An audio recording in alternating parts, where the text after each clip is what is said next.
Hello, everyone. I'm Bill Raggio. I'm a senior fellow at Foundation for Defense of Democracies and editor of Long War Journal.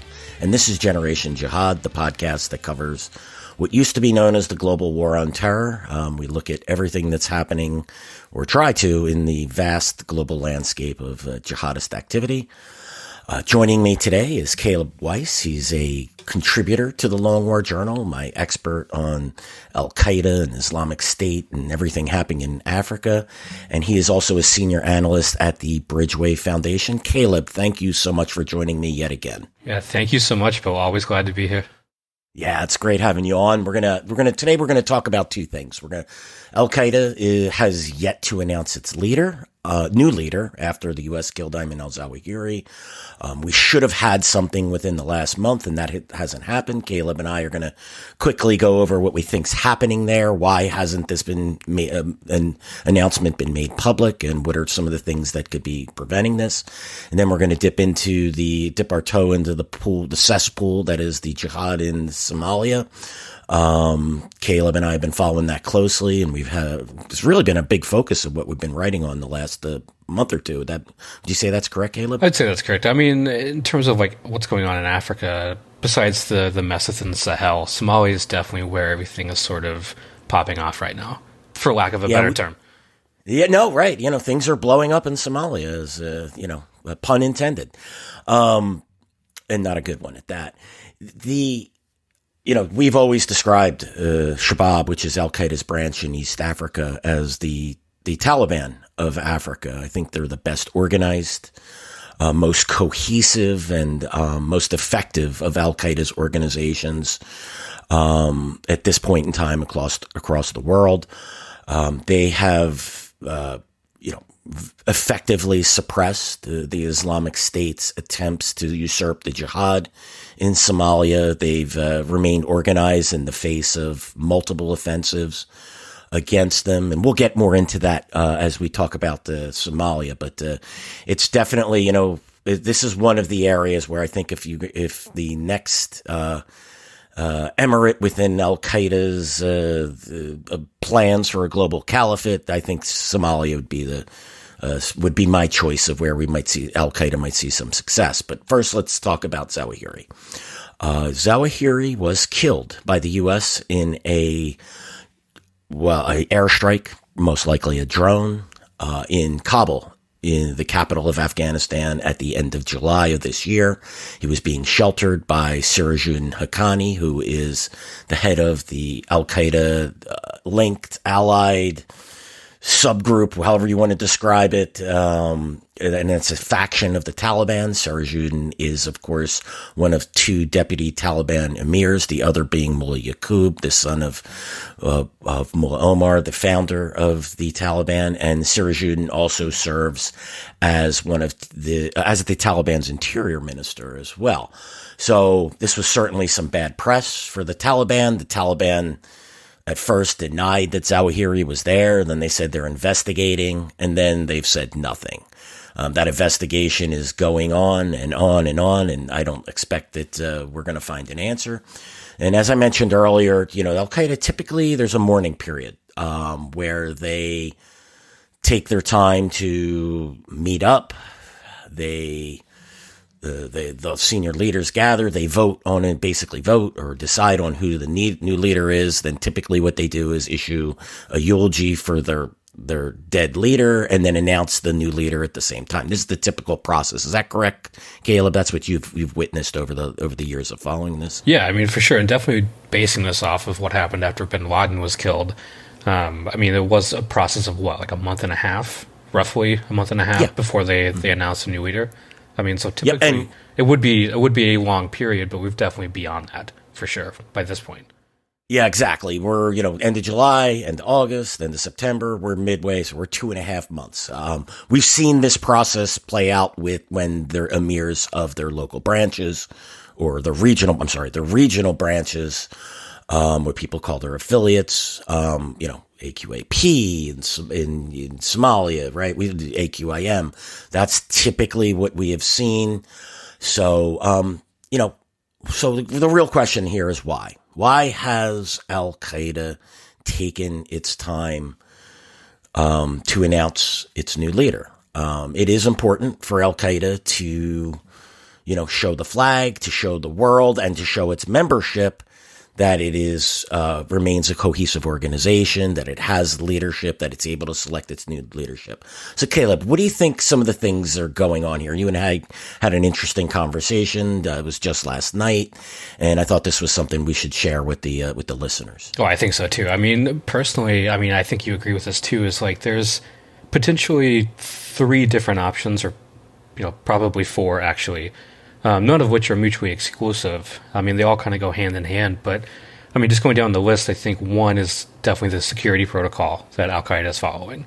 I mean, this is a period where they just lost their overall emir. They've had a series of, other leaders died in airstrikes or raids or whatever in the last few years. I'm sure the security protocol is still in place where they're trying to protect, whoever is the next guy or, whatever is happening. I mean, it's also a group in transition, right? You had the victory in Afghanistan. You had people moving. They're probably still moving. So to me, I think that's probably part of it, of trying to protect the new guy or other guys or whatever they're trying to do with the consultations, the meetings, whatever. Secondly, well, before we get to that, Caleb, let's take each point at a time. Sure. Okay? I mean, I think the security protocol is probably a factor. It may not be the main factor at this point, but it's definitely a factor in what jihadi groups do in general, not just in announcing new leaders, but everything they kind of do at the top level is going to have to take into effect that security protocol, right? No, absolutely, Caleb. I think security, and you're right. I mean, it's either all 4 of these items that we're going to discuss here, a combination of them, or 2 of the 3, 2 of the 4, 3 of the 4, something of that nature. Yeah. And the security definitely, look, Al-Qaeda thought they were in a great position they put their leader in the heart of Taliban-controlled country, in the Taliban's capital, Kabul. They have to be wondering how this went wrong. Right. I mean, sort of an arrogance there, right? Absolutely, absolutely, and justifiably so. You could understand their arrogance, and yet they have to be questioning everything they do now when it comes to their top leadership. So it's extreme. They do not want to suffer the loss of. They don't want to, and it certainly is a significant feat killing Zawahiri in Afghanistan. But we have to remember he was in charge of Al-Qaeda for 11 plus years, and his predecessor was in charge of Al-Qaeda for 11 plus years after 9/11. So each of the 22 years, 2 leaders of Al-Qaeda killed. I always, when people say, wow, that's fantastic, I say, well, name me a member of the top leadership of the U.S. government who was in government on September 11th, 2001, who's in U.S. government position today? The answer to that is no one. President Bush isn't in office. None of his cabinet members are in office. None of the generals in office. So Al-Qaeda has done, despite what we may think, and despite the results of the drone campaign and this strike that killed Zawahiri and the raid that killed bin Laden, Al-Qaeda has done a pretty good job given their limited resources, given the fact that they have limited state sponsorship of protecting their leadership. They don't want to, they'd much rather go with that 10-year time frame for their leaders being killed as opposed to a 3-month time frame. If they expose who their new leader is and potentially expose where he is, they have to, those are the things they're taking into consideration. They're assessing all of their security and communications protocols. Anyway, this is what I've been doing, based on what I'd be doing if I were them. And I have no doubt this is what they're considering themselves, given how well they've protected the top tier of their leadership over the last 2 decades. Doing their own in-house risk assessment, like a DC publishing house. Essentially. Absolutely. We have to, people could say, well, this makes them weak. I'd look at that, look, Al-Qaeda's a learning institution, doesn't always learn the right lessons, but it does make an effort to learn and to implement. This is what we saw with the Al-Qaeda setting up the affiliates or the branches, whatever you want to call them. Al-Qaeda calls them their theaters. How they organize, how they diversified their leadership and organize it, and the staffs and who they give control to in the case of top leadership being killed. These are things that Al-Qaeda innovates, and again, that doesn't always do the right thing. It doesn't always appoint the right leaders, but it's making an effort, and we have to consider that. No, and it certainly made the mistake of the arrogance, or I guess the the lack of care that Zawahiri had of living, in Kabul that got him killed. Certainly, Al Qaeda is now reassessing that decision, and for sure, probably not going to make the same one. At least you would think if they were, actually smart. Absolutely. And let's go to that second point. What do you think's going on there, Caleb? Well, I mean, this goes hand in hand with what we're talking about being killed in Kabul, right? If Al Qaeda finally does acknowledge Zawahiri's death, everyone knows he was killed in Kabul. That makes the Taliban look pretty bad.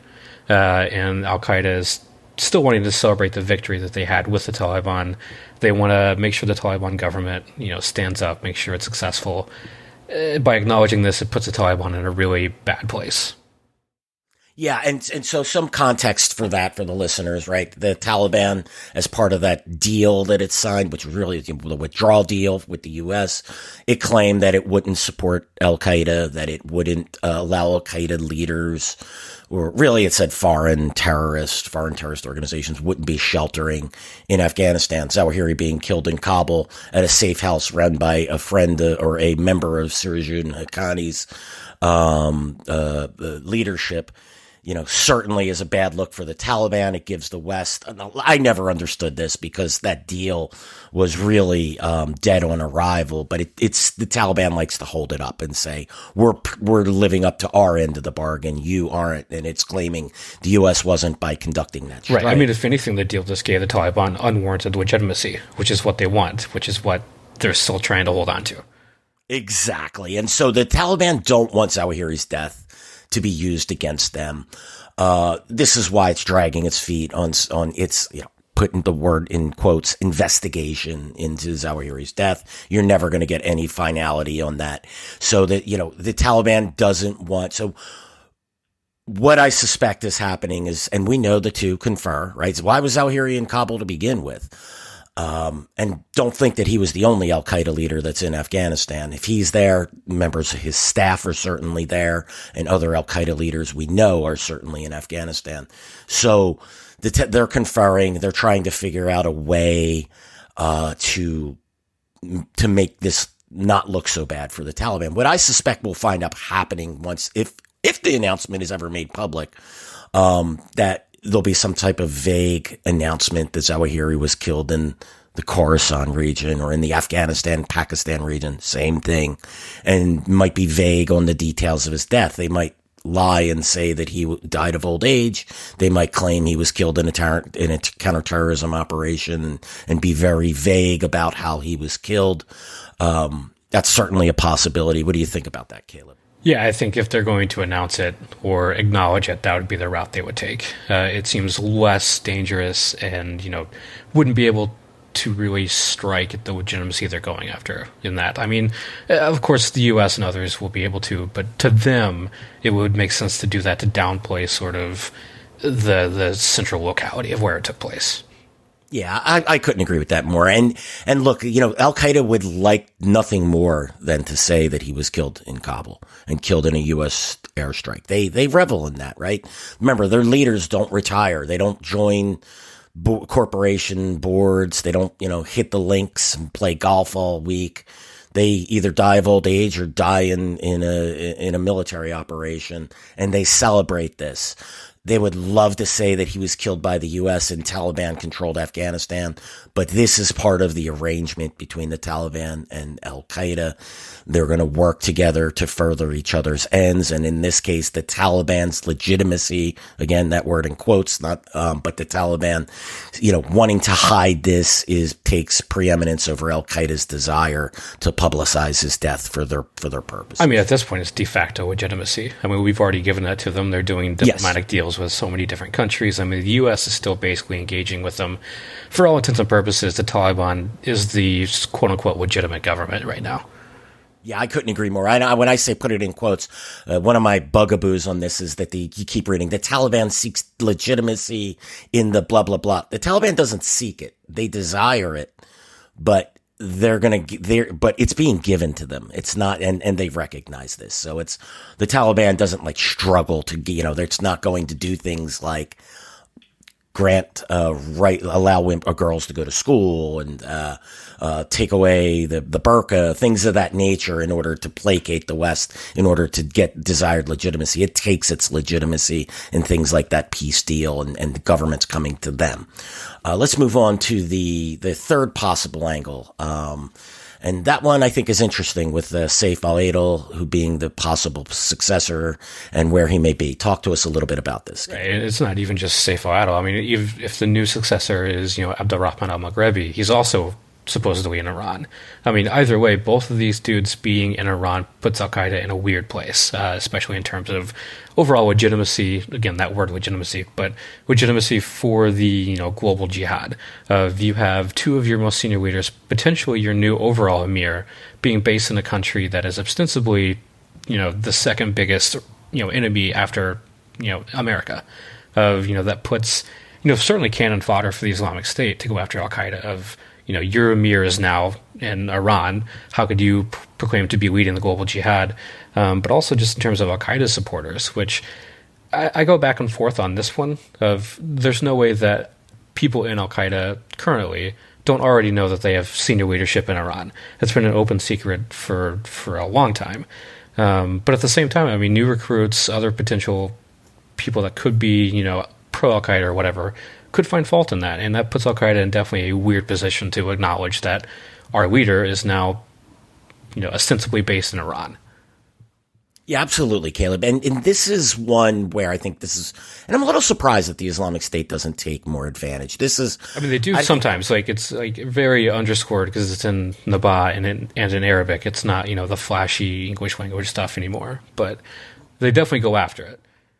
It's just not to the degree that I would expect. I would expect this to be a lunch pail issue for the Islamic State, something they would advertise in multiple languages. And I think this, if the Islamic State wasn't around, I think this wouldn't even be a concern, except to, maybe on the fringes. The Islamic State really could make an issue of this one. It could be front page news if it, let's say if it is Maghrebi or Saif al-Adil, who is the new leader. That, those are the front runners. Certainly Saif al-Adil is the front runner, but it's certainly possible that it's Maghrebi as well. And if it's either of them, look, there's been reports that Saif al-Adil, and this was immediately after Zawahiri was killed, there's reports that he's traveled to Afghanistan. We know he's gone back and forth. That certainly is possible. But just the fact, and keep in mind that photo came out with Saif al-Adil and Maghrebi and Abu Muhammad al-Masri that was taken around sometime before 2015 of them looking all clean cut and in their nice shirts and their tight haircuts and their slacks, hanging out in central Iran. These are things that I think this is more of an issue for an Al-Qaeda with the presence of the Islamic State, be less so without them. Yeah, absolutely. Just a small correction. It was Abu al-Khair al-Masri that was in Iran. Sorry. Yeah. Yes, you're right. That was Abu. Either way, it was just another Al-Qaeda leader based in Iran. I mean, it's still the main point here of they've always had these senior leaders based in Iran, but now the difference is that your overall global leader is potentially based in Iran, which is a whole other set of can of worms that Al-Qaeda will have to deal with if they go that route. I mean, there's also tons of people that they could choose that are not based in Iran, and certainly people that we've never heard of, or they're relatively low profile in terms of media appearances, but they could go the route of the Iran-based leaders, or they couldn't. This is just still up in the air right now. But assuming they do choose Adil or Maghrebi or whoever, it could be a big problem, and certainly something they would probably want to downplay at this point. Yeah, absolutely. And thank you for the correction on that. You go through these guys killed in counterterrorism operations, they're numerous. And the last point, it's possible that Al-Qaeda has appointed its leader. As a matter of fact, it's most likely. It's very likely. I would assume they already have. And just hasn't made it public, right, Caleb? Go talk to us a little bit. No, and I again, just to reiterate, none of these are mutually exclusive, especially this one. It's probably likely, just given the timeline of the secession process after bin Laden, of that they've already chosen the new leader. It's just very likely that they haven't announced it for these reasons or a host of other reasons that we're not even mentioning here. But a lack of a public announcement doesn't necessarily mean they haven't already chosen that, and the various branches and allies or whoever haven't already sworn bayah or, allegiance. I think it's highly likely that already has happened, and, certainly one piece of evidence that, kind of cuts back against the argument about Al-Qaeda's, lack of cohesion right now or weakness is that not one Al-Qaeda branch or certainly even an affiliate group or ally has kind of disavowed Al-Qaeda. They haven't released a statement saying what's happening. There's been no really open source information at least saying that any of these groups have sort of had a problem with AQ not announcing a new leader or nothing in that vein since Zawahiri's death. Now, you've had, several former AQ dudes, especially at HTS, or Hayat Tahrir al-Sham in Syria, kind of making the case of, you guys should leave AQ now. There's nothing going on. But those guys aren't actual, AQ members or AQ leaders in the fold. So to me, that's not necessarily an argument that AQ is in disarray or in this whole sort of, non-cohesion moment right now. All the official branches haven't released anything criticizing or disavowing. To me, that still says that they are a cohesive network. And to me, there probably is a leader that we don't know about. Yeah, or exactly. And if they're receiving guidance on what the communication, right, or maybe like the communication should be, right, or maybe like the general command is multiple people right now, and that's what they're going off of. Exactly. And the HTS argument is an argument from the outside and an argument of opportunity in order to poach from Al-Qaeda. And they're probably making this argument to local, members right. of and Al-Qaeda. This is the buzzword of the entire podcast, but legitimacy. HTS is also trying to get, legitimacy for their little statewide project in northwest Syria. So exactly. That plays into it as well. And look, we know in the past that Al-Qaeda has ordered at least with its branches, to keep things on the down low. So, for instance, the Al-Qaeda did this in the past with Shabaab in, I believe it was 2009 or 10. Maybe Zubair, even earlier. Possibly. You had yes. Saleh Abu Nabhan, who was, a foreign leader of Shabaab, pledging allegiance to bin Laden on behalf of the organization in, I believe, 2008. That was, yes. I remember writing that up. Al-Qaeda never gave it an official response. No, but it's clear they acknowledged it behind the scenes and told him to shut up about it. Yeah, so basically what bin Laden did to Zubair, the former emir of Shabaab, he basically said, look, yes, Shabaab is a part of Al-Qaeda. You are a branch in East Africa, but don't publicize this. You could talk to your members. You could let them know that this oath is good, but let's not discuss it. And the reason, and I reported on this by the way, I reported on this about a year or two before the bin Laden raid, and I was widely mocked in the counterterrorism community for doing so. But, after the bin Laden raid, when the first batch of 17 documents were released from bin Laden's compound in Abbottabad, one of the 17 documents was proof of this, and the reason given, this is what I didn't know, was that bin Laden, from my understanding was, they just didn't want problems. Well, the problem was Al-Qaeda was getting foreign aid, because there was a drought in Somalia, as there usually is, and they were getting aid from foreign groups to their territories they controlled. And if Shabaab was officially part of Al-Qaeda, it would made aid distribution and other support that was coming in very difficult. So bin Laden was making a calculation. It's much better for Al-Qaeda to receive that aid and distribute it than it was to publicize the ties between Al-Qaeda and Shabaab. Now, when Zawahiri became emir, that he decided, because he was the one who actually wanted to publicize this. Surprises of all surprises, there's disagreements in leadership between leaders and organizations. Zawahiri decided to make the oath of allegiance public, and the rest is history. So that period is actually one of my favorite, fun facts, I guess, if you can call it that, for Shabaab. During that drought period, during the period of 2010, 2011, when they were still technically, part of Al-Qaeda, but they were downplaying it, is they were having these events for the drought of getting all these, the aid and distributing it. And for whatever reason, they decided to feature Jihad Sirwan Mustafa, who is who's an American citizen, but a member of Al Qaeda. Like they were trying to. It's basically just it's very on the nose of like, yeah, we're Al Qaeda, but we're downplaying it. But we want everyone to know we're Al Qaeda, but we're going to deny it. And I think that's one. It's hilarious in a dark way of just that they even decided to do that. But two, also shows that they were Al Qaeda at that point. Of you had Jihad Mustafa, who was sent there as the personal representative of Zawahiri. Yeah, and at that point he was a deputy emir, but eventually became the overall emir, obviously, and thus still remained as the personal representative of Zawahiri.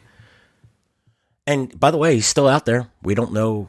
Yeah, the FBI still says he's active in Shabaab. Yep. So, this is when people.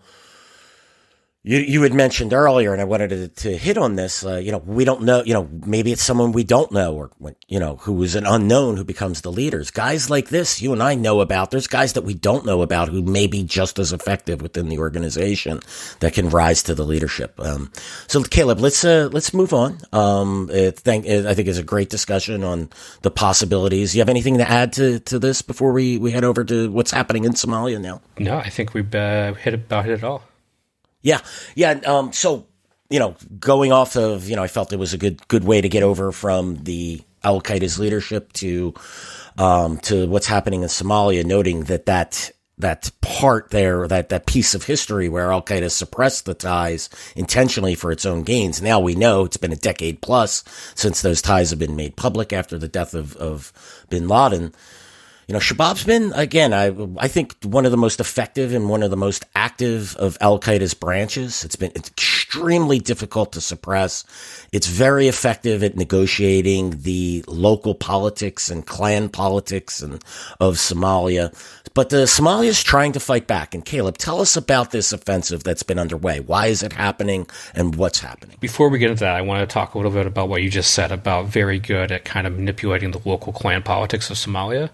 A lot of people take that to mean that they are solely focused on, the local issues of Somalia. They are just, basically just Somalia focused. Well, two things to that. One, that's not true. I mean, they've had 2 members arrested overseas for trying to take, flight lessons. They've had, attacks in Kenya. They've had attacks in Djibouti, elsewhere. I mean, it's a whole regional thing with probably attack aspirations elsewhere. Secondly, just because they're, a Somalia group that kind of manipulates the clan system doesn't make that mutually exclusive with overall global jihad. To them, it goes hand in hand. The local fuels the global. Yeah. This is something we've discussed. I mean, they're doing this. They're manipulating the local system to build up this Islamic emirate for Al Qaeda's proposed global caliphate. Yep. And Al Qaeda did this in Pakistan's tribal areas. It led to the creation of the movement of the Taliban in Pakistan. It definitely navigated the tribal situation. Look, there's been problems with it at times too. But they which we tend will get to be into localized here, problems for sure. They've definitely had some problems with the clan, manipulation, which is part of what we're going to talk about moving forward here. Just to jump into it, I guess is like go for it. Sort of, Somalia's having a large counteroffensive against Shabaab currently, and it's only going on for roughly a month now. And I mean, correct me if I'm wrong, and other people can correct me in the comments or on Twitter or whatever, but I believe this is the largest military offensive against Shabaab probably since 2011. I mean, I don't remember anything of this scale going against Shabaab. This is kind of unprecedented, especially coming off of 5 years of Farmajo, the former president of Somalia, basically who was either unwilling or incapable of actually going after Shabaab, which sort of led to this stagnation over the last, since 2017, essentially, that, sort of led to Shabaab's rise over those last 5 years.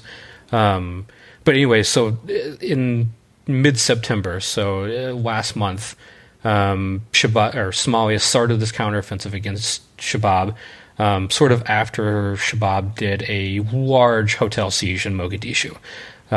This was in late August, I believe, where Shabaab laid siege to the Hyatt Hotel in Mogadishu. They laid siege to it for, roughly 30 hours plus, which is, sort of their longest hotel siege in Mogadishu ever. I mean, dozens of people were killed. I mean, this was an unprecedented scale for what they were doing there. And sort of this came after the new president of Somalia, or new old, I guess, Hassan Sheikh Mohammed, who formally was president before, but this is his second non-consecutive term.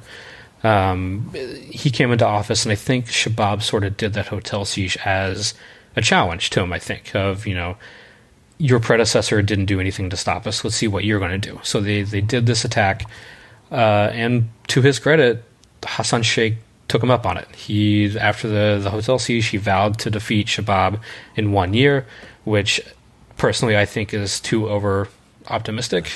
That's a bold statement, which probably will come next year around this time. It will come back to bite him. But that's a whole other podcast we could do. I admire his desire. And to be fair, to his credit, he is actually going after them, unlike his predecessor for the last 5 years. And I think he should get credit for that. I mean, this is something that Somalia has struggled with, especially under Farmajo. And now you have a guy coming in that actually has the energy and political will to go after this group, and he's doing it. But there's problems with this. I mean, basically, Somalia is going down this two-pronged approach of they're using their normal forces, the SNA, the Somali National Army, alongside clan-based militias, or the Maowisli. So the Maowisli are tribal clan fighters around central and southern Somalia. They're normal citizens. Basically, they're just mobilized citizens fed up with Somalia or Shabaab's manipulation of the clans. So Somalia is arming these people, they're training them, they're giving them weapons, and sending them on to fight with the regular army. I'm going to interrupt here real quick, Caleb. Just think of the Awakenings, or the Sons of Iraq. I think that's the Iraq, best way to put it. Or the Arbakai in Afghanistan. Mixed results, as history has shown with these, in keeping them. But I think the Sunni Awakening in Iraq is certainly probably the best analogy to this. Of it, sort of like where the Sunni tribes in Iraq that were fed up with AQI, and that's why they joined the fight. Sort of the same thing was happening with some of the local clans in Somalia. Of just they were tired of being under subjugation by Shabaab, where they weren't agreeing with the whole radicalism, and they decided to take up arms. And the Somali state is basically weaponizing that right now, which is, I mean, the Maowisli have been around for years, but this is sort of the first large-scale mobilization of them sponsored by the state. So it's going on this two-pronged approach where the SNA is sort of doing a lot of the heavy lifting of going after, certainly villages and small towns. Maowisli is giving support and also doing some of the holding operations. And, we at Longword Journal, we've covered this extensively over the last month. And one of the things that we argued is that, and this is something you said, Bill, that kind of just expanded on, of that, clearing operations is one thing, but holding operations is a whole other, ballgame. And this is sort of where Somalia is right now. They've taken over dozens of villages and small towns, struggling to hold some of them. So you're seeing Shabaab with their propaganda, claiming to have recaptured some villages, some towns, certainly photos of dozens of dead Maowisli fighters. But the battle still remains. I mean, this is currently going on in central Somalia. So like the Haran region is where it's mainly taking place, which is sort of northeast a bit of where Mogadishu is by several hundred kilometers. And then also in neighboring Galgaduud, which is right next to Haran, and southwest of Haran in the Bay region, which is technically actually southern Somalia. But in all of these areas, it's SNA leading the charge, with Maowisli taking smaller ops. And then ATMIS, which is sort of the African Union. Before we get to ATMIS, Caleb, and one of the things to note, to hold, as you noted, clearing is one thing and holding is another. Clearing, militaries, the reality is the Somali National Army can mass more forces, but the holding is, as you said, the hard part. And the only way you can effectively hold, and we saw this in Iraq more prominently with the Sons of Iraq, they were most effective when there were U.S. forces partnered with them that were, minutes away, able to provide air support and intelligence and quick reaction teams. So if the Somali National Army or ATMIS or the U.S. isn't capable of providing that level of support, this is where they become vulnerable, and you actually can make things worse in these areas if that's not available. And that's the one thing we need to keep an eye on. Yeah, well, I mean, well put. I mean, sort of tried to get into that in my little analytical article of that. This is sort of a huge logistical challenge for Somalia too. I mean, putting all these clan fighters in these certain towns and villages. I mean, you have to continually support those guys, otherwise they are going to fold. And certainly that happened in some areas that Shabaab has taken advantage of, but in other areas they are holding. So it's kind of a mixed bag right now, and the battle's still, I mean, it's far from over, so we'll see what happens, but certainly the holding is where Somalia is struggling a bit and probably will continue to struggle, if not supported correctly or well, which certainly, this is what he's getting into with ATMIS, which is the African Union Training Mission in Somalia. It's sort of the successor to AMISOM. As AMISOM is trying to pull out, they've kind of transitioned to the training mission, which training mission should be in quotes as well, because they are doing ops, but also they're training. So it's weird. But regardless, ATMIS is supporting these ops with medical support, medevac support, allegedly Djiboutian troops in Haran, Haran is the sector given to Djibouti. Djiboutian troops are allegedly providing mechanized support to the SNA, so that includes armored vehicles or just vehicles in general. But also the U.S. is involved. The U.S. has conducted 2 airstrikes since this offensive has started, both of which we've covered at Long War Journal. One allegedly killed 27 Shabaab fighters, which was a quote-unquote defensive strike, which is just fancy U.S. terms for saying that they supported local troops on the ground in contact. And then another one, they killed a co-founder of Shabaab, Abdullah Yare, who actually he was the head of Dawa. So Dawa is like this Islamic term meaning proselytizing or sort of getting people to join their version of Islam. But he also had a $3 million bounty on his head by Rewards for Justice. So not an unknown senior leader of Shabaab. But even if with his death, I don't think that's going to make that much of a difference on the ground. I mean, he was a Dawa guy, and before that a media guy. He wasn't a strategic or military leader. But it's still a W. It's still a win for both the U.S. and Somalia that he was taken out. I always argue, Caleb, it's good we killed him. The problem is we don't kill him quick enough. Yeah, we need to kill him in succession in order to cause some type of leadership vacuum. It's these guys. Yara has been around, no doubt, for years, if not decades, and his replacement has been waiting in the wings. Again, they don't retire.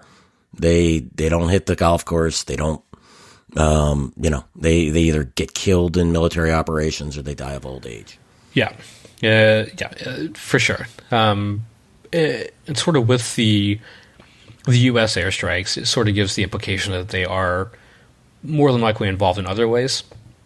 I mean, if drones are already overhead, they're probably providing ISR support, probably providing other support. I mean, the special forces are back in Somalia. It's probably likely that they're there in some sort of advisory capacity that the U.S. is, keeping mum about. But, we'll see.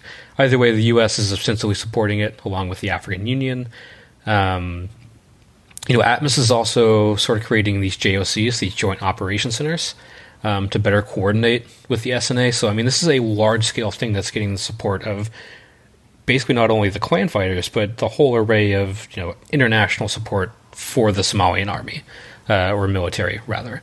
So, I mean, this is unprecedented. And, right now it's based in, largely central Somalia and a little bit in Bay, which is southern Somalia, but it's likely going to expand. And over the past 2 days, Somalia has said they've done, other offensives in Middle Shabelle, which is the region just northeast, I guess, of Mogadishu. So also sort of central southern Somalia. So they claim to have killed, dozens of fighters there, which, by the way, Shabaab has already done retaliatory strikes against that offensive. They've claimed to have killed Ugandan and Burundian troops in response in the region and also Mogadishu. But, there's also a potential for, the expansion of wider ops in southern Somalia. So Jubaland is a semi-autonomous region of Somalia, just like Puntland, but it's led by this guy named Ahmed Madobe. Ahmed Madobe himself is a former, rebel, militant, whatever you want to call him, but he's anti-Shabaab. he announced that his government or his regional force will likely start their own counteroffensive against Shabaab soon. So, this whole offensive that started in mid-September in central Somalia is now sort of expanding across all of central and southern Somalia potentially, which again is just the largest military offensive that Shabaab has faced since I believe 2011, which is something to be said for that.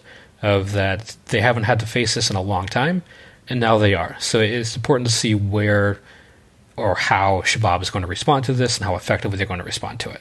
And it's difficult, Caleb, to know, like, does the Somali military, like, I've just seen very little analysis on the Somali military's capabilities. Right. I mean, what is their capabilities to do this long-standing offensive? Yeah. I mean, and not just, and to widen it as well, because these operations are most effective, when they're launched concurrently in different regions.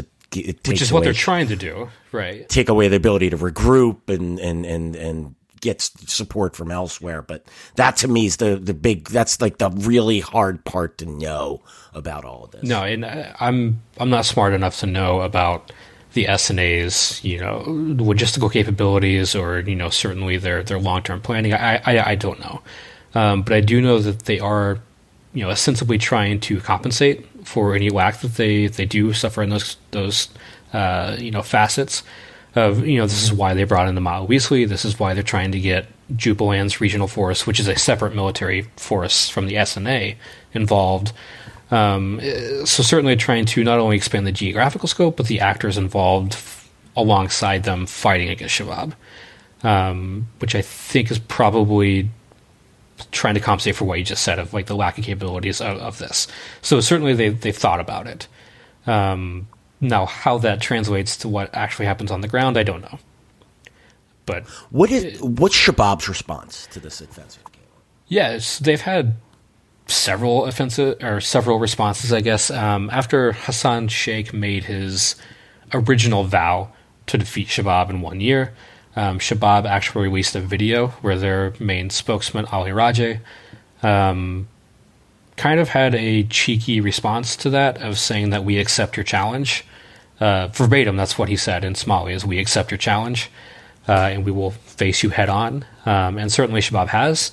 They've certainly not backed down yet. They've been meeting the Maowisley and the SNA in central Somalia pretty much head on.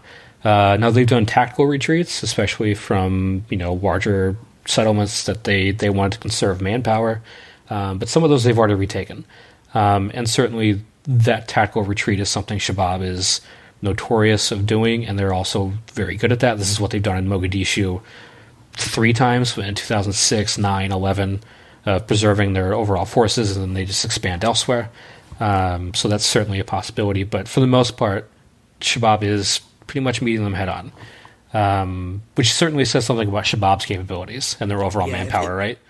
Exactly. You read my mind. It's very Taliban-like. The Taliban had, over the years, just had been able, very effectively taken. This is what they did with the tracking the district control, right? Taliban would take a district, the Afghan military would send in their commandos, their best forces, retake it, hold it for a month, and the Taliban would come back in. And then it would go back and forth until one of the two tired of it, usually being the Afghan government. This is a very effective. I always wonder how much communication has been going back and forth between, Afghanistan and various branches. But if it's true, then Shabaab has really internalized the lessons. But they've been good at it from the beginning. I suspect this is just something that, the Shabaab has learned on its own over time, and they probably refined tactics. Right. I mean, as an organization, they've been around since, I think, roughly 2005, but also a lot of the senior leaders were fighting in the height of the Somali Civil War in the early 90s. So this is something that they know very well and they're very good at. But again, we'll see. This is all in flux right now. I certainly don't think this is going to be an easy battle for Somalia. So we'll see. And one example of why this won't be easy is that, in addition to the rhetorical, responses that Shabaab has had, they've also done, physical responses. I mean, there was a giant triple suicide bombing in Beledweyne, I believe last week or the week before, which Beledweyne is a base. I believe it's the capital of Haran, So it's the major city in the Haran region where all of this fighting is taking place. They did a double suicide bombing on sort of this mobilization center where the central government was mobilizing clan fighters to join the Maowisli. And then certainly after those two initial bombings, they did the third bombing on emergency personnel and other people showing up to do casevac or medevac or whatever of the wounded. Which is a hallmark of Shabaab and other terrorist groups of, you do the initial attack and then you target this, emergency personnel afterwards. But 30 people were killed in that. I mean, that giant suicide bombing, which, by the way, that number of 30 people keeps rising. That 30 number was just a couple of days ago. More people are dying from wounds, and they're still finding people in the rubble. I mean, the whole center was completely flattened. So certainly this is not only they're doing rhetorical responses, but stuff like that. And I would imagine as the offensive start and probably expand, Shabaab will do more of that. I mean, this is one way that they can retaliate effectively, and certainly strike fear in people, and certainly strike fear in normal people who necessarily they support the offensive, but in doing so after these, may rethink that and pressure the federal government to scale it back, because I'm assuming is what their hope is. These type of attacks, as we've seen, it really work to sap the morale of military government, and especially the people in the areas. It really instills fear. So you really have to be committed to this fight and be able to weather those type of blows. So we'll see how this works out. This isn't the first suicide attack in this region. It won't be the last. There's been a lot, so. Yeah. And what you're saying about the Taliban in Afghanistan sort of vacillating control with the federal government, Haran is notorious for that. So prior to this offensive, Haran, and certainly to a lesser extent Galgaduud and Mudug, which are the three main regions of central Somalia, Shabaab has historically always operated in those areas, but in the last few years, especially under the aforementioned reign of Farmajo, they've sort of expanded in central Somalia, but the federal government has done many offensives or many smaller scale offensives to try to take back areas in Haran and Galgaduud, but those areas often vacillate. So for the past several years, I mean, Haran has seen the same thing that Afghanistan saw of, like SNA will take back an area, but Shabaab will be back in control the next week, or vice versa. So certainly this is another way that, this is a larger offensive than before of, we're not necessarily seeing the same scale of vacillation right now, which could change. Yeah, I would always argue too that the back and forth is its advantage. People say, this shows Shabaab's weakness or the terrorist group's weakness. I always argue that it really shows the weakness of the government. The people expect the government to control, and when they can't, when it vacillates frequently, they realize the government isn't in control, and that puts people on the fence or gets them to jump the fence to the other side. So if the Somali army, I remember with Afghanistan, I remember at some point looking particularly at the fighting in Helmand, watching these districts go back and forth. I just came to the conclusion that there's no way that, the people don't mind. I don't want to say don't mind, but like they can accept people dying. They can accept family members dying while fighting terrorist organizations, but when the violence continues, when control shifts continuously, and things keep getting destroyed and nothing changes, that's when the apathy kicks in, or that's when people look to jump to the other side. So if the Somali government wants to maintain its gains here, it has to hold. At some point, they're just going to lose if that hasn't happened already in some areas, right? So difficult to know though.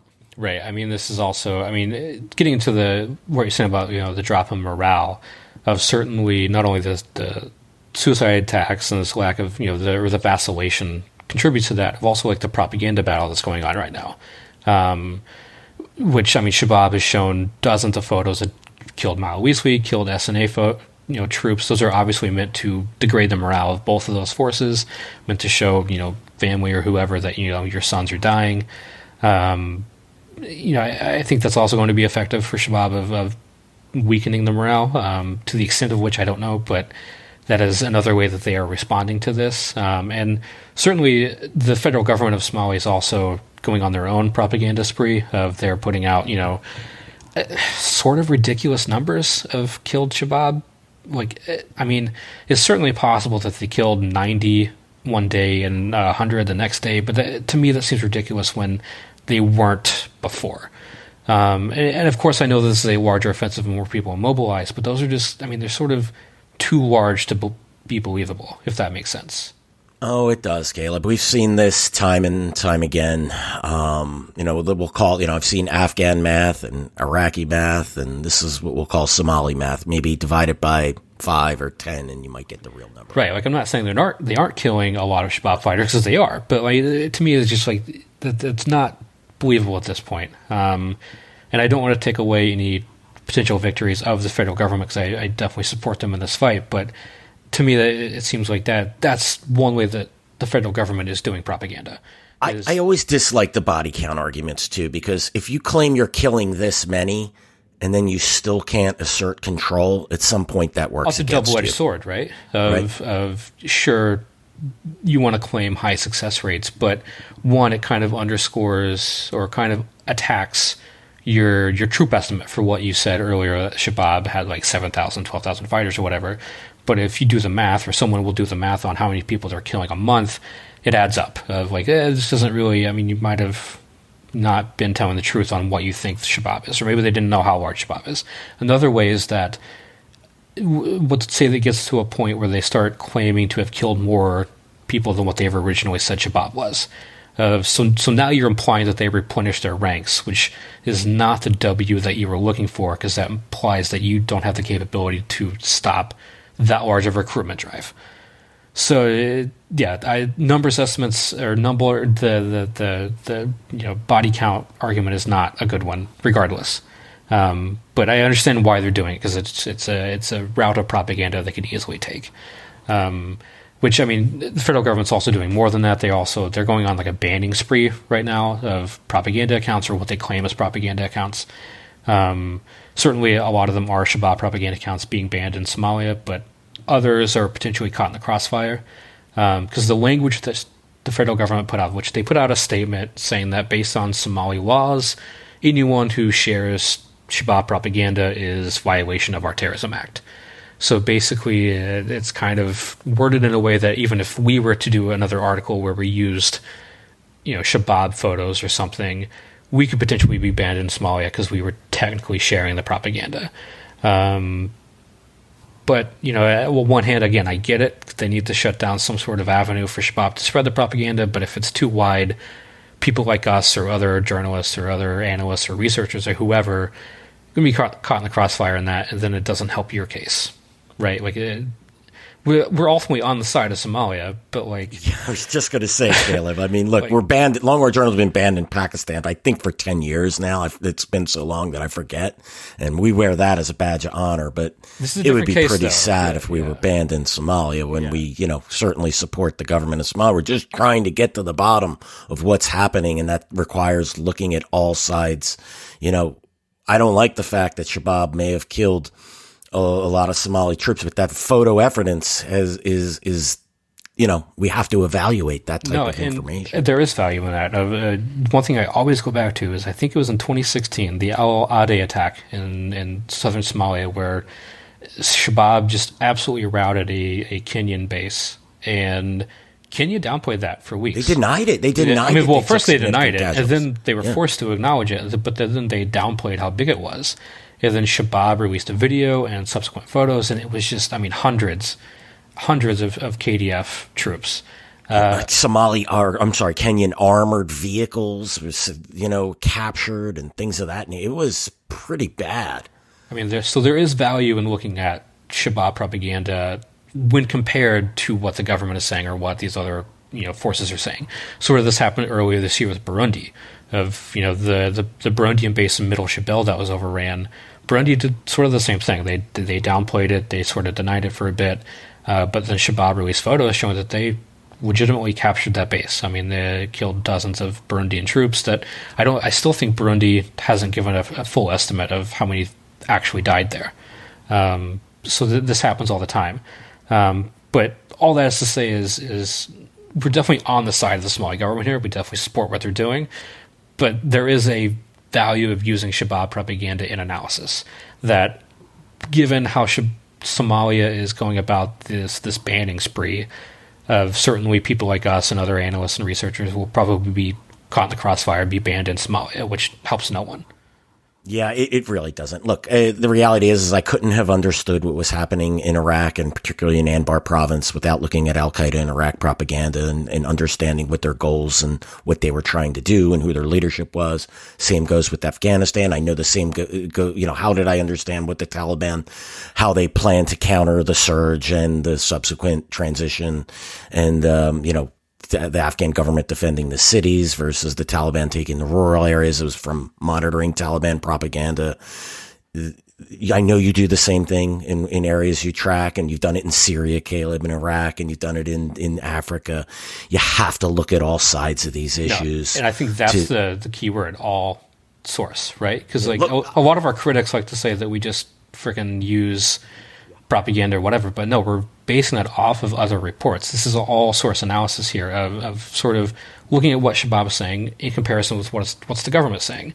What is, the civilians saying? What are other people saying? And then we take all of that into our analysis. That's all important. Yeah, if I'm an avid sports fan, it's a great escape from the madness of what we cover. And if I only looked at what the Philadelphia Eagles, the information they put out and what they were saying about the team, I would not have a good understanding of what to expect week to week. But you have to look at what the other newspaper from the other team is doing, what the other teams, how what their offense and defense looks like. You have to evaluate it all. Like, I could be a fan. I don't like our enemies, but I certainly have to be able to understand what our enemies are doing and what they're saying and what their goals and objectives and how they work to implement their strategy and their tactics. It's really important. Definitely say this is the biggest threat Shabaab has faced since 2011, that offensive. And, it certainly remains to be seen what happens. And we're going to be watching this as we continue to do with all the issues we cover.